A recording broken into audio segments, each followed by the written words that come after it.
Matematikada bu sapağımızda Pascal uçuşluğu näme diýmek? Pascal uçuşluğu ilki 3 tane biri ne? Şöyle 3 tane biri uçuşluk ýazýaňyz, galan aňsat. Şöyle bir uçuşluk görnüşinde. Soň bir bilen bir goşup aşagyna ýazýaňyz. 2 bäri gyrasyna 1 çykarýaňyz, bäri gyrasyna da 1 çykarýaňyz. Soňra ýene gyrasyna 1 çykarýaňyz, 1 bilen 2-ni goşup 3 ýazýaňyz, 2 bilen 1 goşup 3 ýazýaňyz. Birim şeýle dowam edýäňiz. Soňra muň gyrasyna 1 çykarýaňyz, 1 bilen 3 goşup 4 ýazýaňyz, 3 bilen 3 goşup 6 ýazýaňyz, 3 bilen 1 goşup 4 ýazýaňyz. Birim neşeýle gyra çykarýaňyz. Garar görşüňiz ýaly Pascal uçuşlugy şundan ibaret ekeni. Yani men şu taýyna aýraýyn, bärde düşündireýin. Ýagny 1 bilen 2-ni goşduk 3 boldy, 1 bilen 2-ni goşduk 3. Birler gyra çykardyk, 3 bilen 3 goşduk 6, 3 bilen 1 goşduk 4, 3 bilen 1 goşduk 4. Ýokarkylaryny goşduk we şeýle aşaklygyna dowam etdik. Tükenkisçe dowam edýär. Bu Pascal uçuşlugy näme kömek edýär? Bize näme peýdasy bar? İlkinji nowatda biz geçen sapamyzda a goşmak b'nin kvadraty kuby soň 4-nji derejede has çylşyrmış gitdi. Bize şonu aňsat usulda hasaplamana kömek edýär. Mysal üçin bir ýa-ni näme diýdik? Geçen sapakda a goşmak b'nin kvadraty deňdir a kvadrat goşmak 2ab goşmagam b kvadrat diýdik. Indi şu taýda bize öňünde bir wagt diýip düşünýär. Görýän bolsaňyz 1 2 1 koeffisientler bize näme ýatlatdyny şu Pascal uçuşlugynda 3-nji hatarda koeffisienti görkezdi. 1 2 1 koeffisienti. Ýagny men şunu şeýle aşağı alýan 1 2 1. Şu bize a goşmak b'miziň kwadratynyň koeffisientini görkezdi. A goşmak b'niň kwadratynyň koeffisientini görkezdi. Onu ýokardaky nämen koeffisientini görkezler? A goşmak b'miziň 1-nji derejesiniň koeffisientini görkezler. Parlak göreliň a goşmak b'niň 1-nji derejesi a goşmak b'niň ýene özü bolar. Ýagny öňünde hiç zat ýok bolsa 1 wagt diýip düşünýär, bärde de 1 wagt diýip düşünýär. Demek koeffisientlerim 1 eken. Indi bu da a goşmak b'niň 0-njy derejesiniň koeffisientini berer. A goşmak b'niň 0-njy derejesi deňdir 1. Ýani islendik sanyň 0-njy derejesy 1. Derece sanlarda ben bellak geçtim. Derece sanlar bardaky temamyda seretip bilersiniz. Indi a goşmak b'niň kvadrat kuby. Ine şu da a goşmak b'niň kubynyň koeffisientlerini berýär. A goşmak b'niň kub. Deňdir.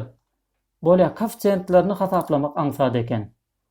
Indi beýleki şu a harp aňlatmalaryny nädip hasaplamaly? Ondan bir aňsat usul mesele öwredeýin. Nerden başlaýaňyz? Ne meselem a goşmak b'niň kuby bolsa a kubdan başlaýaňyz. Şeýle ýazýaňyz a kub. Goşup azaldyp ýazgyp berýäňiz. Soňra a kvadrat diýip ýazýaňyz. Soňra a-nyň 1-nji derejesi diýip ýazýaňyz. Soňra a-nyň 0-njy derejesi diýip ýazýaňyz. Ýagny 1 bolýar ol. Soň b'mizi tersine alýaňyz. B'mizi 0-dan başlap ýazýaňyz. B'niň 0-njy derejesi, b'niň 1-nji derejesi, b'niň 2-nji derejesi, b'niň kuby diýip ýazýaňyz. Boldy. Al näme etdik? A-ny gönüşi kuby näçenji derejede bolsa şonu ýazýaň. A kub, A2, A1, A0. B hem tersine. B0, B1, B2, B3. Näçe çenli? 3 çenli. Eger 2 bolamasa 2 çenli. Ýagny A kvadrat, A1, bäri hiç zat ýok bolsa A0. Şoň ýaly.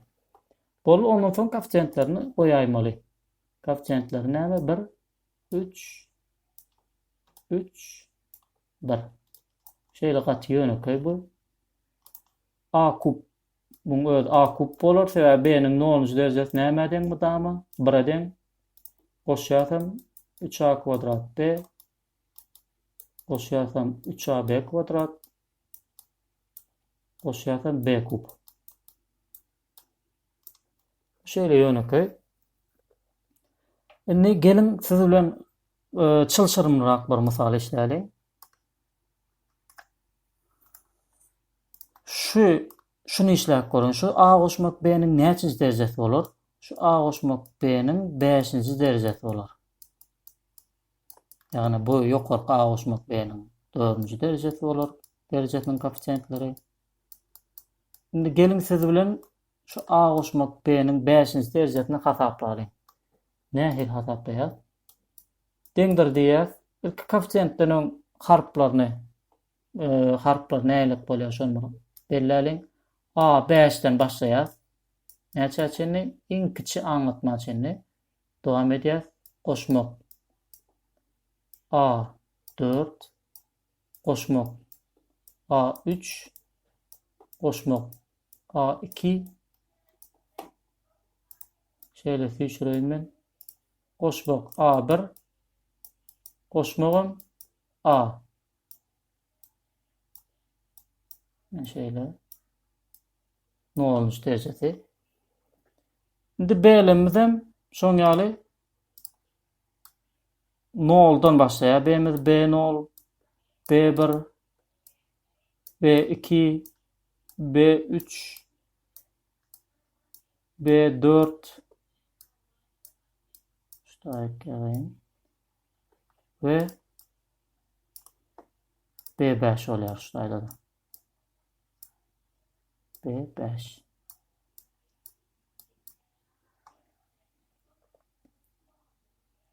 Men şol kısmını men aşağı ýazyp görkezin. Alt düşünükli olar ýaly. Şeýle ýazaýyn. Goşmak A 1 A 0 B4 B5. Garaz logika näme berdi? Logika ne? A5, A4, A3, A2, A1, A0. B tersine B0, B4, B3, B2, B2, B3, B4, B5. Bolu ondan sonra koefficientlerini koyup çıkaymalı öňüne.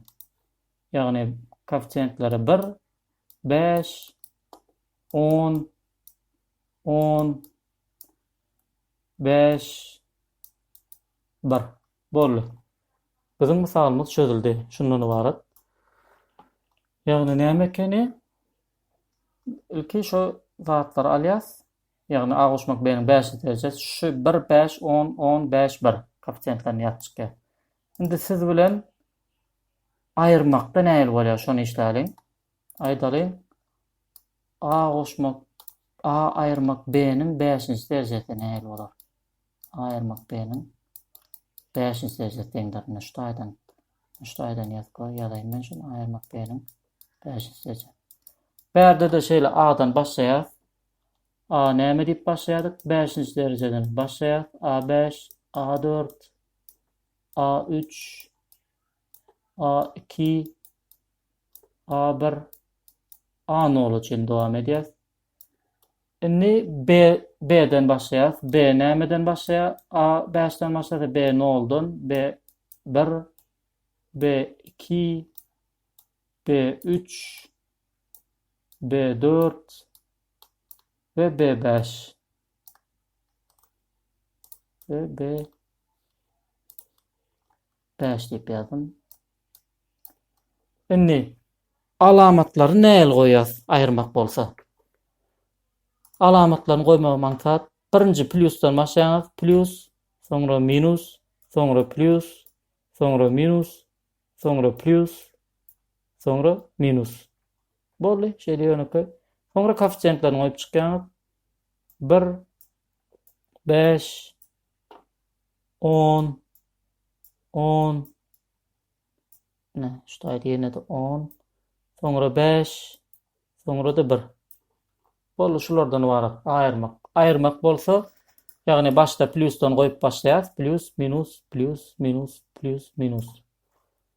Şeýle dowam edämeli. Garaz